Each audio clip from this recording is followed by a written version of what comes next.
Hello नमस्कार साथियों। आप एक लोकतंत्र में रहते हैं। भारत एक लोकतांत्रिक देश है और उस लोकतांत्रिक देश में संविधान सबसे सर्वोच्च होता है।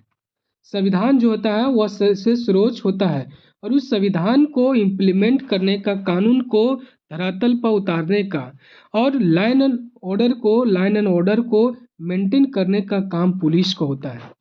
पुलिस है जो लाइन एंड ऑर्डर को मेंटेन करने का काम करती है और पुलिस का सबसे बड़ा अधिकारी होता है डीजीपी। डीजीपी सबसे बड़ा अधिकारी होता है और इस अधिकारी का डीजीपी मतलब डायरेक्टर जनरल ऑफ पुलिस।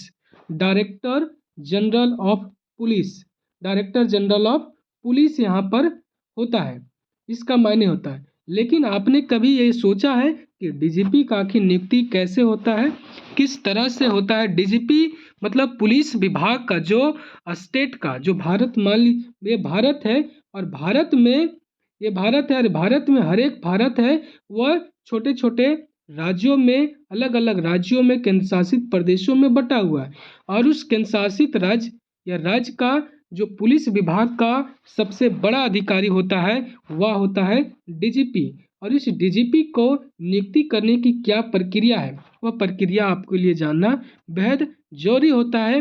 एक अच्छे नागरिक, एक अच्छे सिविल होने के नाते यह जानना बहुत जरूरी होता है कि हमारा जो डीजीपी है, जो पुलिस विभाग, हमारा जो लाइन एंड ऑर्डर का मेंटेन करने का काम होता है, उसको नियुक्ति कैसे की जाती है। तो आज के अखबार में यह दिया गया है कि देख सकते हैं कि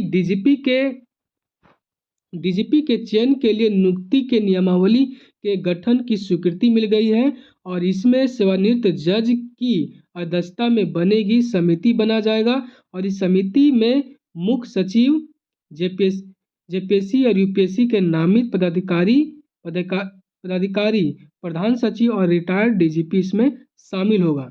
तो यहाँ पर इस सदस्य में मेनली है कि जो सेवानिवृत्त जो जज है उसकी अध्यक्षता में समिति बनेगी और उसके अध्यक्षता में समिति बनने के साथ ही यहाँ पर सदस्य के रूप में मुख्य सचिव होगा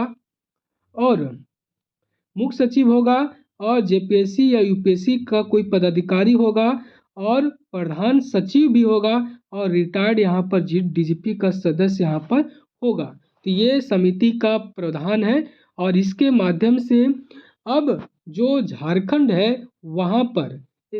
वहाँ पर इस तरह के डीजीपी का यहाँ पर नियुक्ति किया जाएगा, इस तरह से नियुक्ति किया जाएगा। तो ये नया नियमावली है और नए नियमावली में यह प्रावधान किया गया है। देख सकते हैं यहाँ पर नए नियमावली में यह प्रावधान यहाँ पर किया गया है। तो ये मुख्य चीज़ें हैं जो आपको बताया गया है, ये आपको जानकारी होना चाहिए कि हमारा जो लाइन एंड ऑर्डर का मेंटेन करने का काम करती पुलिस विभाग और पुलिस का सबसे योद्धा जो पदाधिकारी होता है वह डीजीपी होता है।